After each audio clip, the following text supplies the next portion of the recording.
Welcome everyone to the next episode of Purposely. We've had a bit of a break due to the Melbourne COVID lockdown. I think everyone's having a breakdown, and Warwick is in Melbourne as well. So welcome to Purposely, and I'm sorry to hear that you're also in homeschooling hell like me. Yeah, look, thanks, Emily. It's been a fun juggle, and like I said, I just can't wait till with the numbers heading into sort of low double digits, hopefully single digits. Us little chickens might be allowed out of our cage soon, so I look forward to that. Me too. I know, and with the weather getting warmer, it's just so hard to just stay inside. And I'm excited on Sunday. I think that the next stage, I can't remember. I've tried to stop staring at all of this stuff because it's driving me nuts. But I think the next stage is we can actually meet people in the park or something, like 5 people. Yeah, totally right. Totally. So not going to lie to you, I have accidentally run into some people at the park already. But what Dan doesn't know won't hurt him, right? Exactly. Yep. Dan the man. He can. I think that everybody is at the end of their tether. But how do I say your name? Is it Warwick or Warwick? It's silent W in the middle, so Warwick. Warwick. AKA was most folk. That's it. Minus the A, just was. Was right. Okay. Was. I'm like past tense. Was. Not is. So I don't know. Was not is. I love it. I love it. So welcome. The first question I like to ask my guests, and it's funny because I used to say if you're at a barbecue or a dinner party, we're not allowed to do that anymore. But if you were allowed to go to a dinner party or a barbecue and someone you didn't know said, what do you do for a crust? How do you explain what it is you do? Being me, I'd tell them a very long-winded story and probably do their head in. But essentially, my role today is to create innovation in cultures, in large companies, in government, and with my own sort of hidden agenda, if you like, is to unlock impact. So unlock a sustainable development goals mindset in people and organizations, so that they're focusing on social impact and actually creating powerful change, right? So that's my day job. I've been an entrepreneur for a decade, so done a lot of interesting stuff along that journey, but essentially I always just throw lots of little provocative hand grenades out there to make people think, well, hang on, why are we doing it this way, and why are we just purely focus on a capitalist outcome, right? Let's think quadruple bottom line, and just unlock that thinking, right? So I think that's really my role with my entrepreneurial ventures, predominantly been in the impact space. That's the role I can see myself playing in corporates and government now. So amazing. Some people don't get it, but people at barbecues are like, "What? Huh? What the hell? What do you use tech or something?" I'm like, "I think so. We do have a tech platform, and I sell it." And anyway. It's interesting, isn't it? But I think that the listeners of this podcast will totally get it, because this is really about millennials.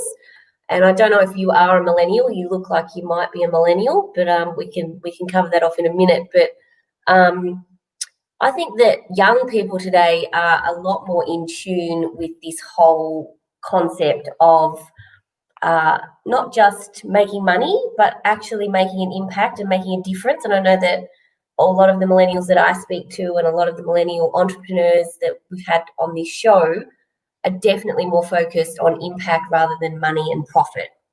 So let's hear, if you're willing, the story behind the story as to how you became interested in this space, because I'd like you to go right back to the start, because I think our listeners get a lot of value from hearing about people's story, and go as deep as you want and tell us how you ended up where you are today. Yeah, cool. Thanks, Emily. Look, I actually did think about this, and I I was like, oh, how far back do I go? But I think it's important in terms of, I grew up in the outer suburbs of Melbourne, and in Wanturna, which back then was cow paddocks and apple orchards, and I used to go yabbing in the local dam and all that sort of jazz. Love it. These awesome BMX tracks. It was like being in the bush. Now it's like 20 minutes on the freeway and you're in the city. Back then it used to anyway, but yeah, so I grew up out there, and my old man was head of marketing at Melbourne Footy Club in what was the VFL back then. So to sort of, I suppose I'm sharing with your listeners that I'd love to be a millennial. Obviously saying VFL rather than AFL. Really, I'm not. But how old are you, what? I think I just turned 44. I think my brain sort of lost count during COVID. You're 44. I'm 43. Okay. I was actually telling everyone for like the last 2 years that I was 42. And then I realized the other day, actually I'm not, I'm 43, which means I'm turning 44 in December, which, my God, we're on the wrong side of 40. My husband's about to turn 50. Well, like, how did this happen? Yeah, crikey, right? Like it's we're from the same elk. Yeah, that's it, right? Where did you grow up? I grew up in Eltham. Oh yeah, sweet. I used to go. Yeah, awesome. Got mates out very there. Similar. Yeah, my dad was the president of a local football club, the Eltham Panthers. So I grew up in a football club. I love football. I'm a Collingwood supporter. And so, I used to go to the football when it was the VFL at Victoria Park, sit on the wooden benches, throw orange peel. Love it. Love it. Yeah. So you sounds like we had a similar kind of background. We're the same age. We're not millennials, but we probably try and act like millennials. We're on the cusp. So tell us about, so your dad was actually quite big into football. Did you play football? Were you into it? Yeah, hardcore.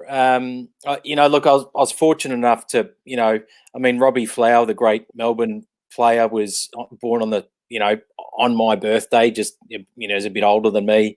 I went to Gary Lyons' wedding, Jim Steins' 40th, and, you name it. We had a pretty awesome sort of upbringing in that context. So I got to meet all the players, and I was like, oh, I want to be like them. I want to be like Mike, right? So, but yeah, look, that sort of just being able to go into the city to the MCG every week, because Dad had to set up, for the games and all that, like get all the, I'd put all the records on all the tables for all the guests for, VIP days and all that. So I just helped him, set up, and I used to meet all these people in suits, and I was just really intrigued about business and all of that jazz. And being from the burbs, that just gave me a taste of the city and business. And, and I guess to that point, I got my entrepreneurial streak way back then. I think, my brother was 4 and I was 6 at the time. And we used to collect all the records after the game, and they'd have, however many goals of whoever, kicked the goals and all that. And I'd sell them back to the players as they come for their beers after the game. And so my bro and I would, sell them for $1, $2. If guys had kicked 5 goals, I'd be like, hey mate, come on, you got to buy this for $3. You kicked 5 goals. Like, you got to take this home as a collector's item, So that sort of was the early days of my entrepreneurial sort of endeavors, and that sort of the fact that my old man, all the boys from the bush, when they come to play at Melbourne, back then they used to come when they were 15, 16, so they'd have to go to school in the city. So they used to all go to Melbourne High School, I just, I was pretty good at footy back then. I was pretty quick and used to play every day. So I thought, go to Melbourne High, get good at sport, and I'll play for the Ds and hopefully do some business on the way. Look, what happened was, I guess, I got in, which was a feat in itself. Like, 3% of the state schools right across Victoria get into the school through an entrance exam. But I was in another class. This was next level, and I somehow got in, and then I was like, oh, I'm in the wrong place here. But what do you mean, academically or from a sport perspective, like from the footy perspective? From the footy perspective and sports, I was competitive, and I made the basketball team and the footy team in the first year, and I was pretty good on that context. But academically, like, I was smart at my previous school, but when I got there, it was hard work. Like, these guys were brainiacs. The year I left, we got our median score out of 100 back in the TER days was 98.5. And I'm not going to tell you what I got, but it was terrible. I literally scraped through. All my mates were going to, law, commerce at Melbourne or medicine at Monash and all this sort of jazz. And here I am going to outer Eastern TAFE in Wanturna doing a associate diploma of marketing. So pretty, Humbling my peers experience. were all doing this sort of stuff, and here I am going, oh man, how did I end up here? But that was all part of the story, right? I think was just that big punch in the face. It was pretty, at an early in my career. And 14 years later, I finally got a master's degree. So, In what? So master's in business, majored in marketing, entrepreneurship, and e-business. Cool. So took a little bit of time because I did it part time over a long time. You got there. Yeah, that's it. It's really interesting though, because degrees now are changing, and the need to have a degree to run your own business or be an entrepreneur is becoming less and less important. And the number of jobs that exist for graduates who go and work in a bank or one of the big four or whatever, it feels like that kind of trajectory and path is not only becoming uncool, but less attractive for a lot of people. I work with a lot of millennials who are having what I call a quarter life crisis. So they get to about 25. It used to be, midlife crisis. Now people have it at 25. And they do what their parents want them to do. They go to uni and they get a degree, normally in something they have no interest in, and then they get out of uni, they get their first job, and then they wake up and go, what am I doing with my life? So I feel like your path in terms of, probably going the hard way, you had to earn it, and you probably had a much better sense of what you wanted to do than other people who just, tick the boxes and do what their parents tell them. Do you feel like a lot of the people who went to high school with were doing it for themselves or for their parents, or for because that's what they were meant to do? Yeah, look, I mean, I'll be honest. At Melbourne High, it was all about the academics, right? Yes, there was a sporting element to it, but yeah, there was a lot of pressure, no doubt. My mates went into, law, commerce to be a lawyer because that's what their parents did. A lot of a lot of the Asian guys studied medicine because that's what their parents wanted them to be, doctors. And so look, it was, even the Indian guys, the same thing, right? It was an amazingly multicultural school. I've, even today, my best mates are Turkish, Jewish, German, Malaysian, you name it, almost everything but Aussie. So it was like spot the Aussie at Melbourne High. But we were. So look, it was interesting that some of my mates today are 25 years later, they're partners of law firms. I'll be honest, I just couldn't do that. But each to their own, and they're no doubt enjoying what they do. But I think I can totally resonate with the quarter life crisis thing. I mean, I was I just needed to get out of here. So once I got my first job, worked for a couple of years, the company I was working for sold to West Farmers. So I sort of saw that acquisition take place, and then I got into the world. They were called Gwenmax Bearings and Power Transmission. Yeah, so it was out in Bayswater. So it was good. It was just a bus away on the from home. So what was your first job? What were you doing? I was sales and marketing and logistics all at once. So I was like so I was in the warehouse. I'd have to pick and pack, different bearings like Nachi bearings, which every now and then we'd say, "Oh, can we take some home to put on our skateboards?" Obviously, we had to pay for them. We got them at cost. That was pretty good. But yeah, look, it was. So I wasn't an engineering type guy. I was like, this is breaking my brain. I don't get how machines work, and I wanted to be more an FMCG or something more brand, because I was studying marketing. But it really taught me the lessons of business and how the cogs in the machine work. And then I got into recruitment, which for me was a perfect fit, because I consider myself to be a people person, and I was like, okay, hang on, I sell people to people. Perfect. So how long did you work in recruitment for? For my sins, 2 decades all up. So I got my first gig here in Melbourne with a mob called Horner Recruitment, one of the pioneers. So Marie Horner was one of the pioneers in the game, and so I worked with those guys for about 18 months. I knew as soon as I got in that I was going to go to London, right? So I was like, okay, I'm going to learn this game, and then I'm heading to London, to Big Ben, and just run amok over there. So what year were you there? So I got to London in 2000. Literally I was left there at the same time. Yeah, right. Wow. Yep. We've lived parallel lives in a way. Yep. So cool. What were you doing over there?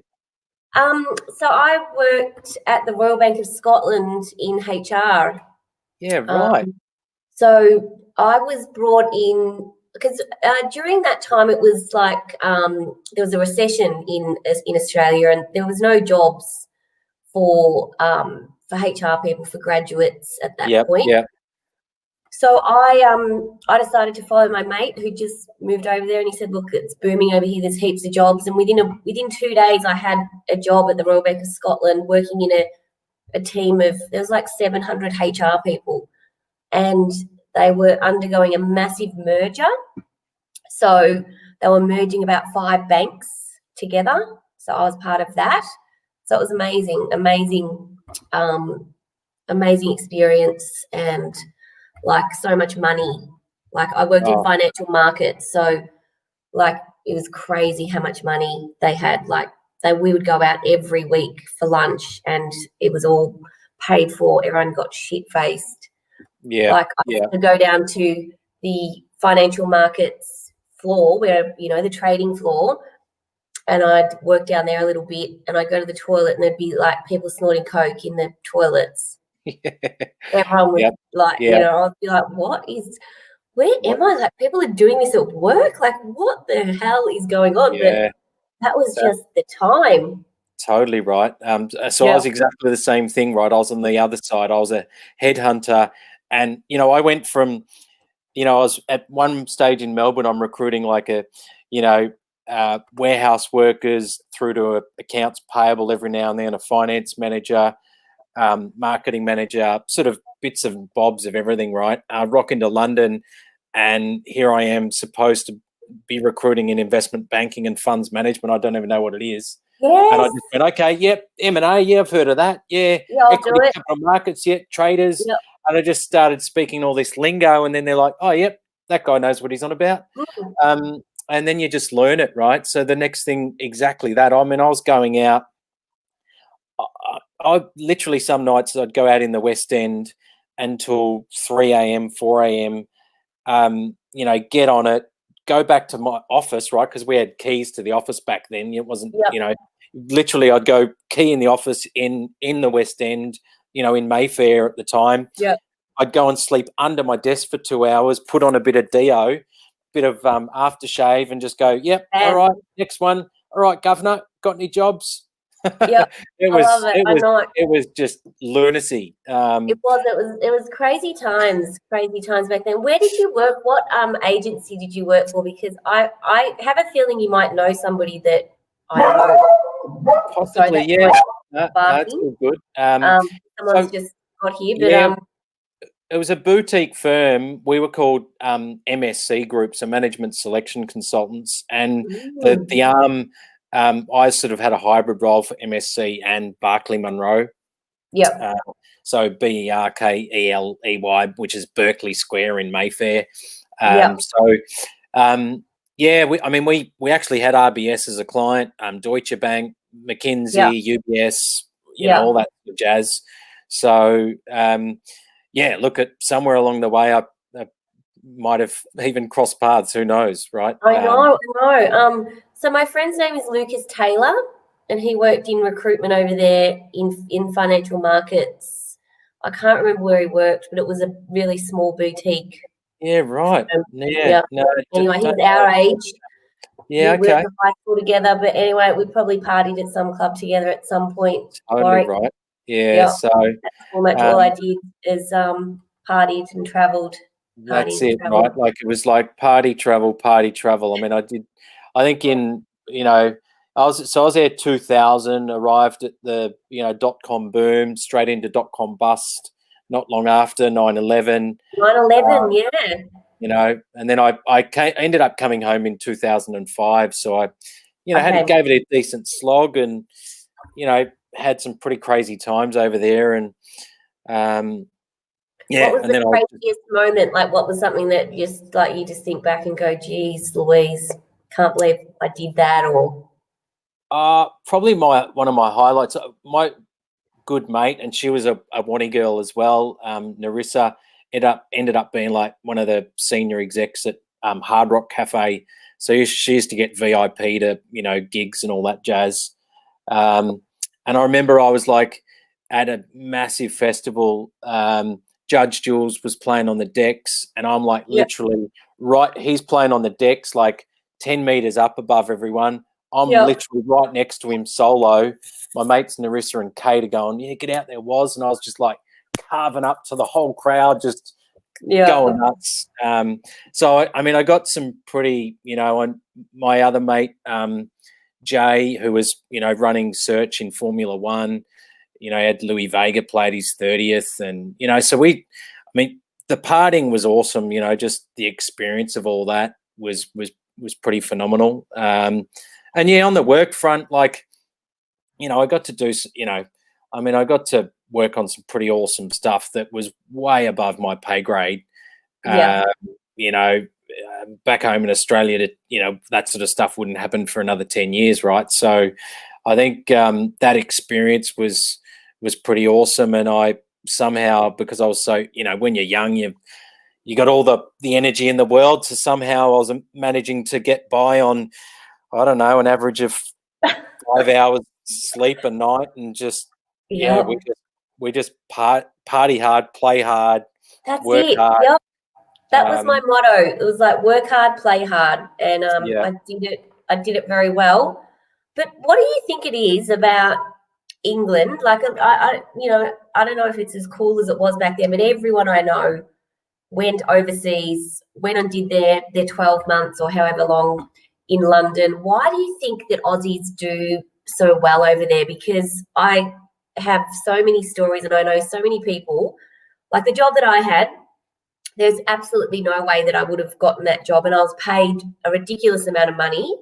And all my friends were like, a lot of my friends were working in pubs and stuff, and like I tell them how much I earn, because that was a big thing over there, because everyone would be like, oh, how much are you on? And they'd be like, what? And I'm like, yeah, I know. And they're like, how did you get that? And I'm like, I just took the job. I had absolutely no idea what I was doing. I was faking it till I made it. Totally. Why do you think Aussies? Why do you think that the Poms love Aussies, and why do you think that we as a nation we seem to do that all the time. Yeah, look, I mean, I think it's our down to earth nature, and typically the types of, it's probably a personality type that fakes it till they make it, right? Let's be honest. Like if you're, I'll be honest, some of my interviews, I was packing myself. I'm like meeting these like, managing directors, and, there's four of them at once, and then they take you to the pub test. And I'm like, okay, pub test, I'll be okay. I'll have a pint before I meet them, and then I'll have a pint, and then I'll be okay, right? But it was like you had to like be on your A game. And I think that's where that down to earth, that charismatic, crack a few jokes, use a bit of Aussie slang. They love it. They're just like bring the house down, So I just played on that. Like all my emails were motivated Kanga. I just write all these Aussie slang, and I think they loved it. And I mean, that's who I am, right? I'm a lad from the burbs, right? So I just went, okay, let's go out there and rock it. That's what they love.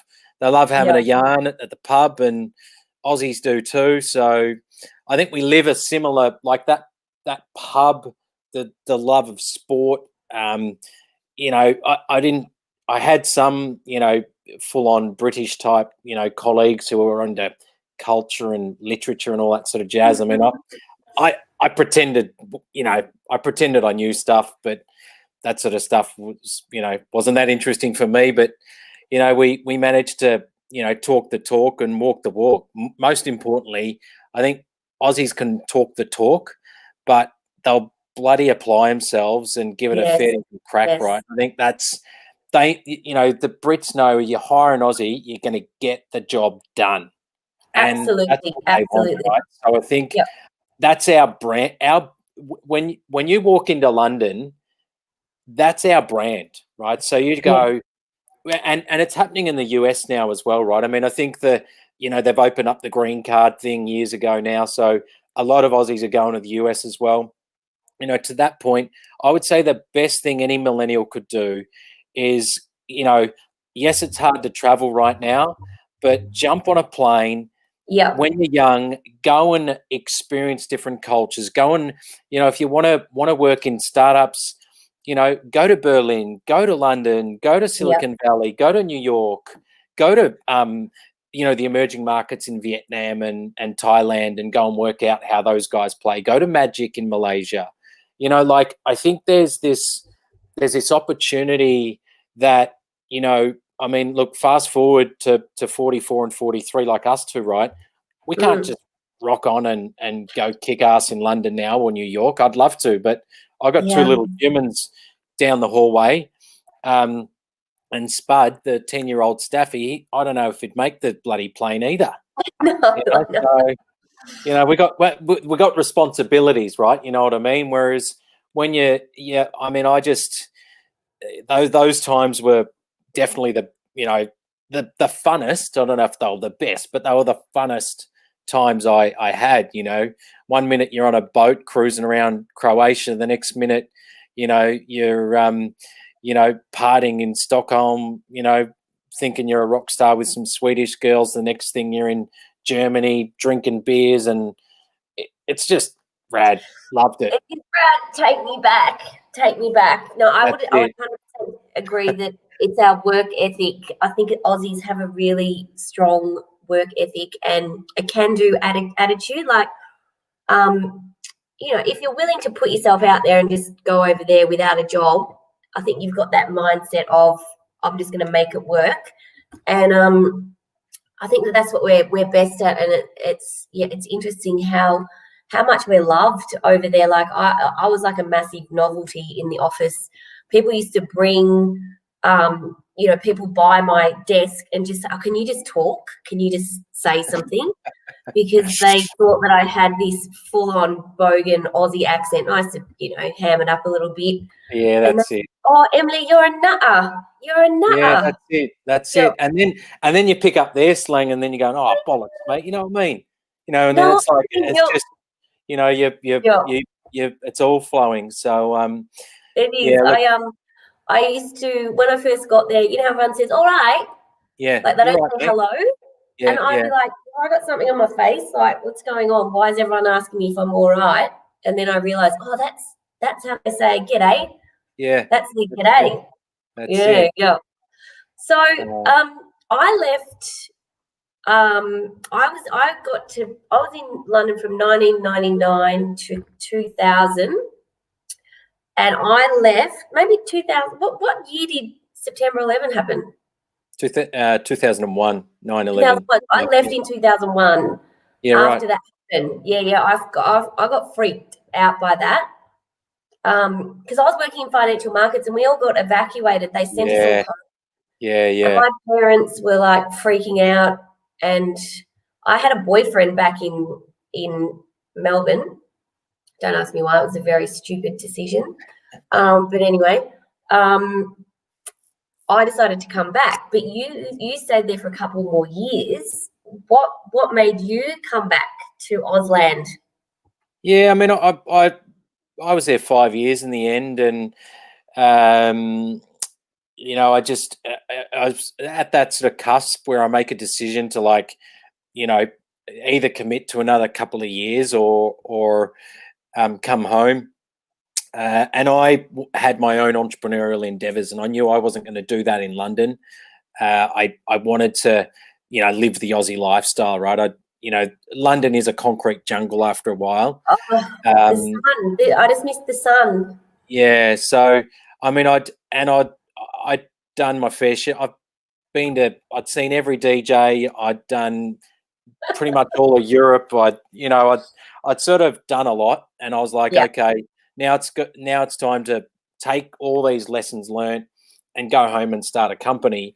Of which I wasn't going to do it straight away. I was like, okay, go home, work with someone else, learn the market, then put a yeah. stake in the ground, right? So, um, yeah, so that's what I did. Came home via, Safari, rocked into,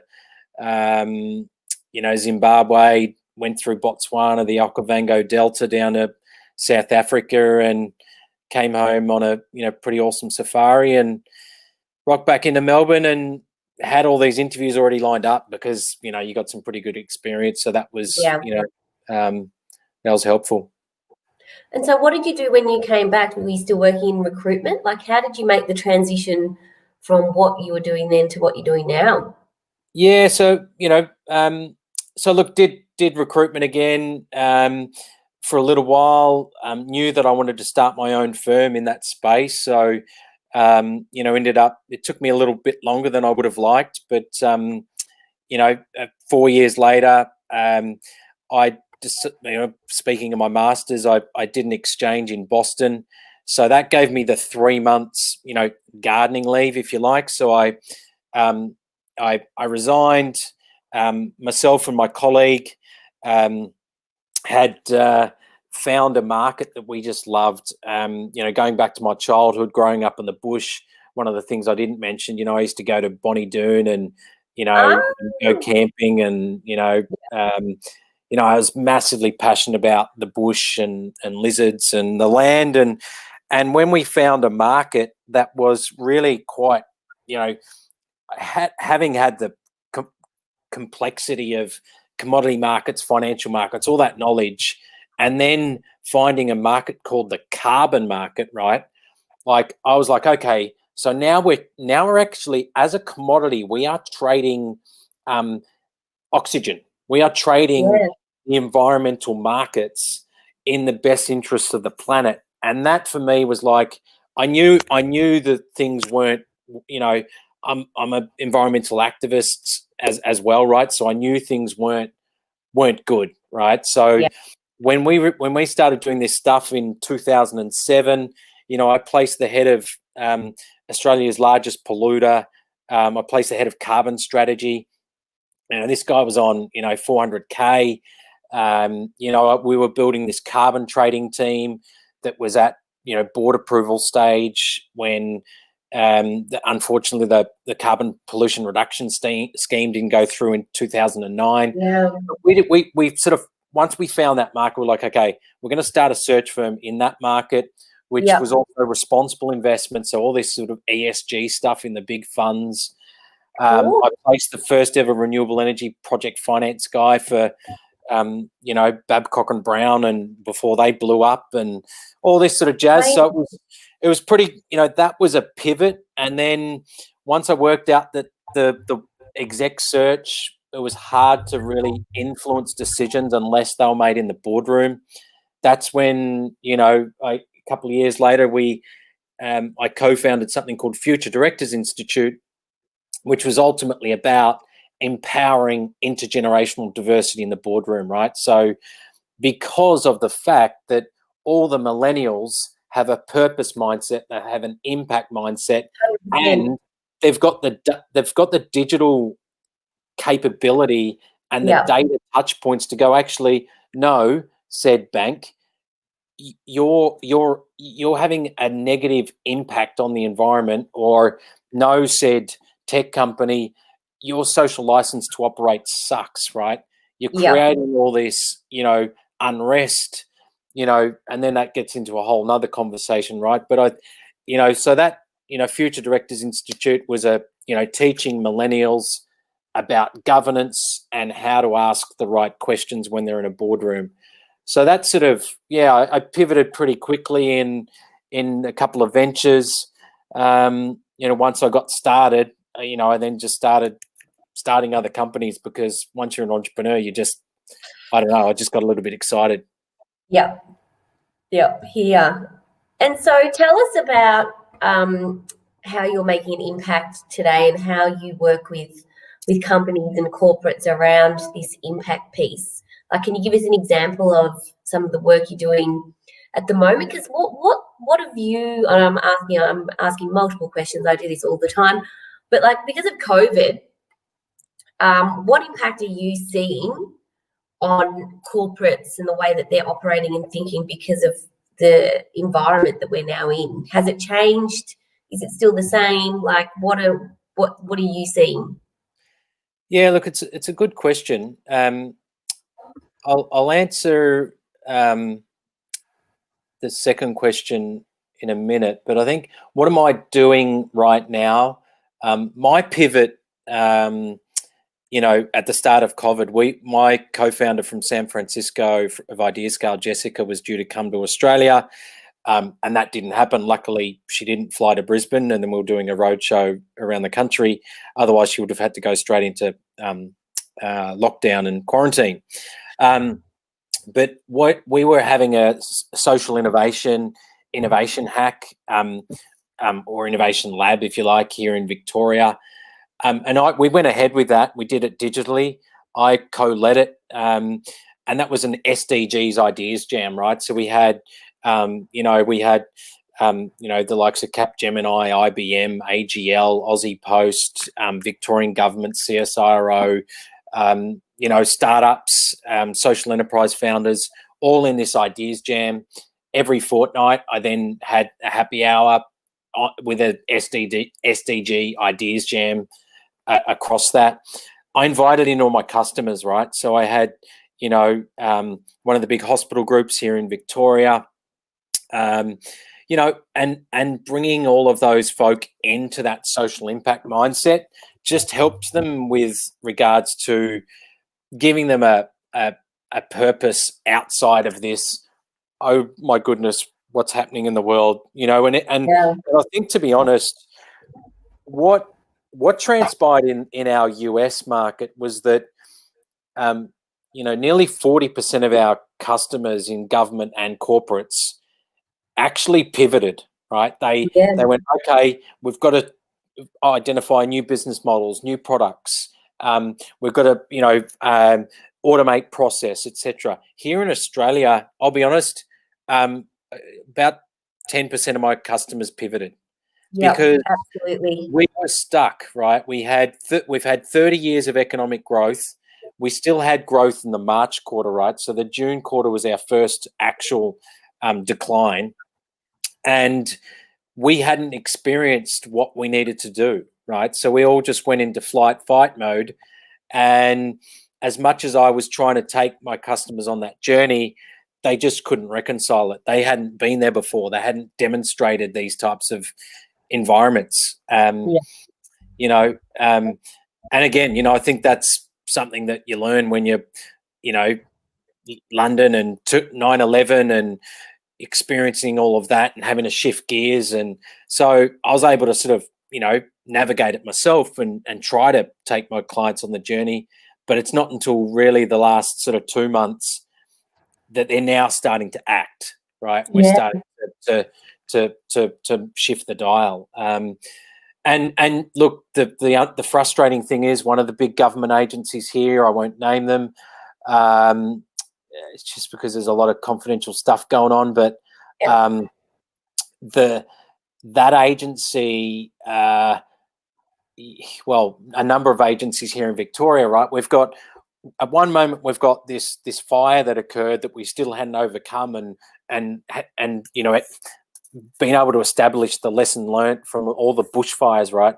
Then the next thing, COVID hits, and before we know it, like literally in a month's time, the fire's coming back, right? I know. In some shape or form, we will see bushfires, right? So 100%. we're not. It's already happened. It's already happened up at Mount Buller. Mount Buller had a fire yesterday. I don't know if you heard about it. No. So this is the challenge: is that we've gone into like the repair. We didn't even do repair, let alone preventative, right? So I think it's going to be challenging. You know, the sooner these guys actually pull the lever on leveraging the technology tools that they have access to, the sooner we're going to transform. But you know, look, it is a challenge because our culture isn't used to that, and that's why I think that the startups are great, because if you do proof of concepts with startups, they take you on the journey, right? And so that's where there's this nice sort of fit. Launch Vic here in Victoria does some great work with the startups and help enabling that. And yeah, I hope our corporates can really start to better understand the value of the startups at the same time, right? So yeah, it's going to be interesting times. It's going to be interesting to see what happens post JobKeeper, because I feel like a lot of businesses are in a bubble and in a holding pattern. And you know, we work in the HR space, so we're seeing. I mean, I've seen in the last 6 months some terrible things, some terrible stories of what's happened, particularly in Victoria, to business and business owners. And yeah, I really feel for the business community right now. But what I'm seeing is the younger people are actually coping pretty well, millennials. They're totally cool with this. They're okay with just doing this kind of stuff and not actually talking to humans.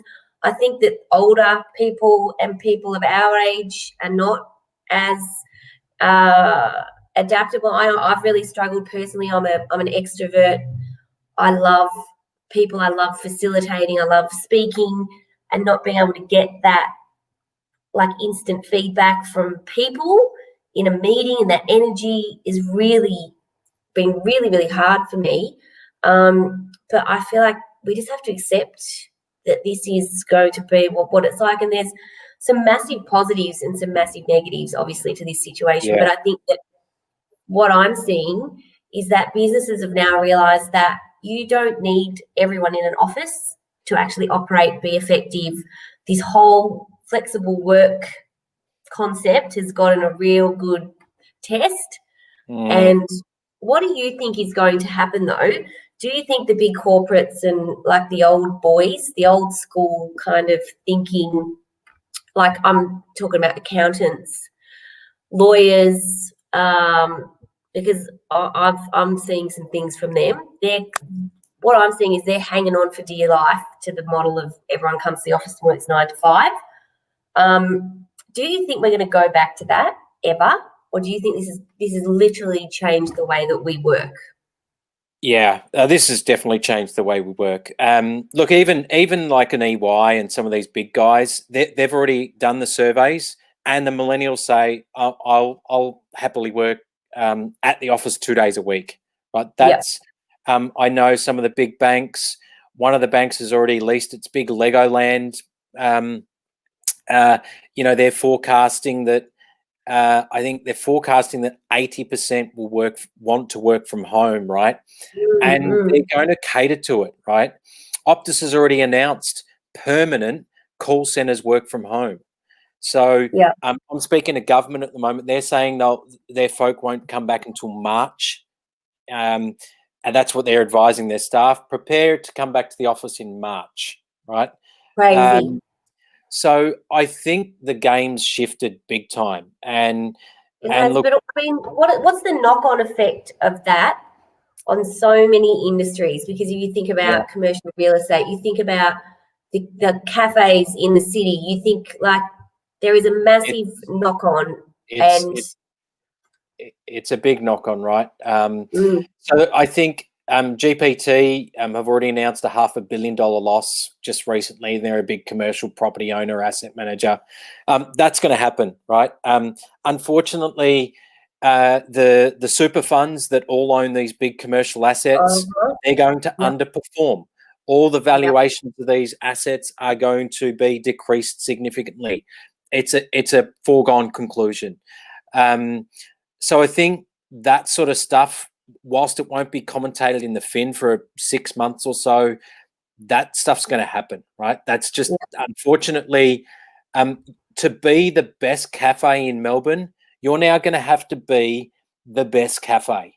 It's not like Melbourne's coffee's cool. It's like, okay, there's going to be cafes that are going to nail it, right? There's going to be restaurants that are going to nail it. But if you're average and you're mediocre, bad luck. You're done. Done. So you need to either step up your game. But I think what's really cool is City of Melbourne's offering these, I don't know, 80 million, 100 million in outdoor dining expansion. So you're going to have, Melbourne's already got rooftops everywhere, right? Sydney's doing it, Brisbane. All the cities are doing rooftops. They're all doing outdoor dining.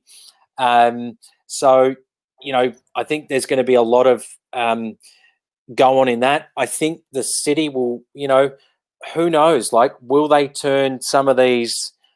There's still going to be the retail part where people are going to want to go shopping, right? Because it's all in one spot. But I think people are only going to be in there 2 days a week rather than 5 days a week. So how do you create those different experiences, right? But so it is going to change in regards to all of that. But I think it can be a healthy thing, right? People can spend more time with their kids.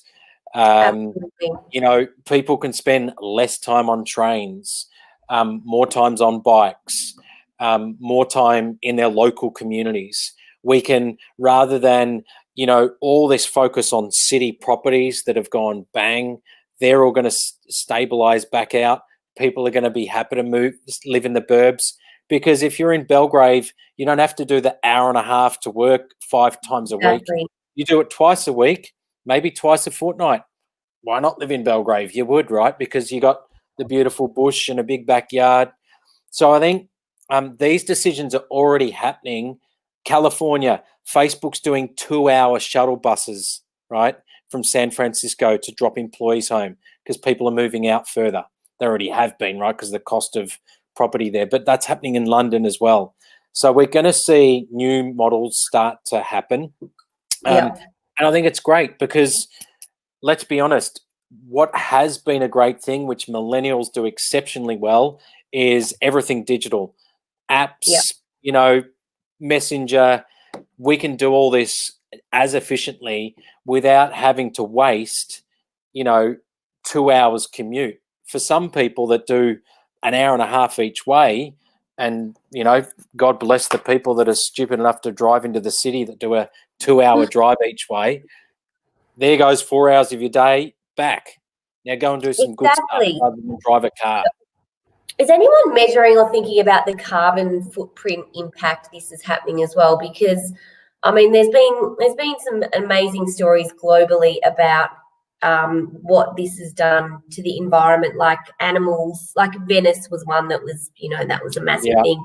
My best friend is actually in Venice at the moment, and there's no tourists there. She's living in Amsterdam, and she was putting all these pictures up, and she's like, there's literally no one here. It's absolutely beautiful. But it's like it used to be so polluted, so crowded.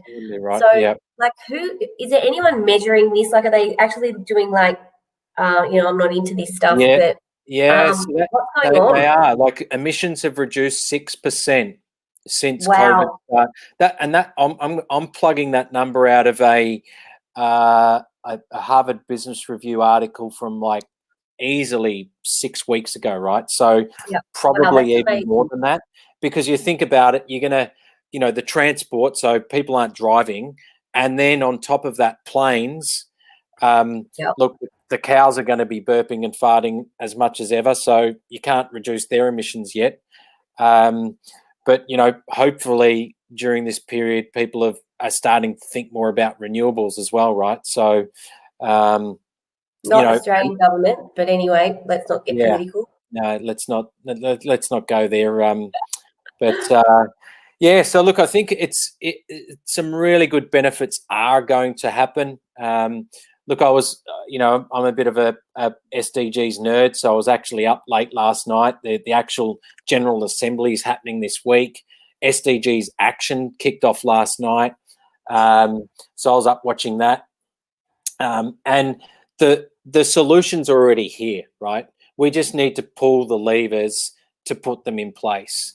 Absolutely. And that requires, corporates to get their balance sheet and understand natural capital, understand social capital, rather than just a balance sheet in terms of financial capital, right? Understand the externalities beyond the balance sheet. And similarly, governments, they've been talking the language of public value, which is speaking of Europe, Mariana Mazzucato from Italy is the leader of public value in my books, and she advises folks in the US as well. So governments are starting to get social dividend as well, right? But there's a lot of lobbying that goes on. But in essence, I think when millennials will only buy renewables, when millennials will only buy ethically sourced products, and Gen Z.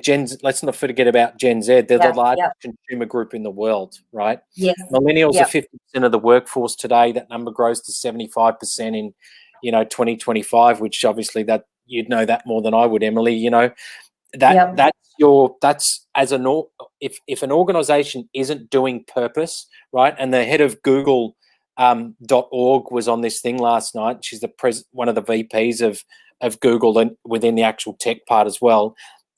Their commitment is to be not carbon neutral, carbon free by 2030. Wow.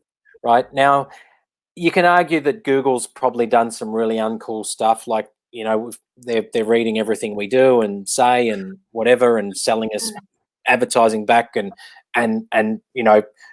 probably pulling our brains apart. Who knows what they're doing, right? But look, I think when these big tech companies speak about the fact that if we don't do purpose, we don't do impact well, we won't have the best people to actually execute our strategy for our shareholders. Absolutely. Right? So this is there's this decision making that's going on right now. Is how do we engage the current workforce and the future workforce? Well, you need to have a B Corp stamped on your forehead that says we are a good corporate citizen. We're protecting the planet. We're allowing our people to thrive. We're supporting their mental health right now. We're delivering healthy lunches. We're all about a healthy planet, healthy people, and doing good shit, right? Like that's where the dial's shifting, right? So I can only hope that this whole sort of pandemic makes some of these pure capitalists wake up, because they're doomed if they don't. Absolutely, I 100% agree. We could talk all day. I love everything that you're saying. We're totally on the same page, and I'm sure that everything you're saying is really resonating with people who listen to this podcast, because millennials are absolutely about purpose and impact. And it's really interesting to hear your thoughts around the current kind of environment. So if people want to learn more about you and what you do, or get in contact, how can they do that, Was? Yeah, well, I try my best to be a bit of a social media, dude. So I'm at Peely76, not giving away my age there. Oh my God, that's the same year on board. PEELY76. Yep. And then, I'm on LinkedIn, Warwick Yep. Peel. I'm now actually regional director for Asia Pacific of IdeaScale. So look us up. We're actually carbon neutral. We do some awesome stuff. We had a week off for Black Lives Matter because we want to sort of push the diversity, and we've got African Americans, Indians, Bangladeshi, very diverse workforce. So and Entrepreneurs & Co. We're having a reboot October the 8th. It's all about the new wave, Australia's economy, underpinned by innovation and tech for sustainable futures. So look that up, Entrepreneurs & Co, October the 8th. Come and hang out then as well. It'll be a cracking event. We've got some, cool speakers, and that's one of my other little side hustles, that just creating a connected community of entrepreneurs, because with a big network, it's like, why not open it up to entrepreneurs to help them be successful? So thanks for having me, Emily. Really appreciate it. Been good hanging out, and I love this sort of. I'm now going to think about myself as a millennial on the cusp, or is it I'm a cusper? You're a zennial. You're a zennial. That's what I call myself. So we're we're half Gen X, half millennial. We're a zennial. You're definitely a zennial. Cool. Yeah. Cool. Like it. Thank you so much. I've loved talking to you. We've lived parallel lives. You're a massive dude, and I'm sure that a lot of people have got enormous value from our conversation. And I'm going to check out this event that you're talking about, because it sounds pretty awesome. And if you email me the details, I'll put it in the links section of this podcast when we go live. So everyone can check it out. But thank you so much, and I hope you enjoy the rest of your Wednesday. You too, Emily. Chin chin. It's water o'clock. It's time for coffee. Water o'clock. Yeah. Almost 12 o'clock, which is drink o'clock in Australia. But anyway. That's it. All right, Emily. Good on you. Have a good day.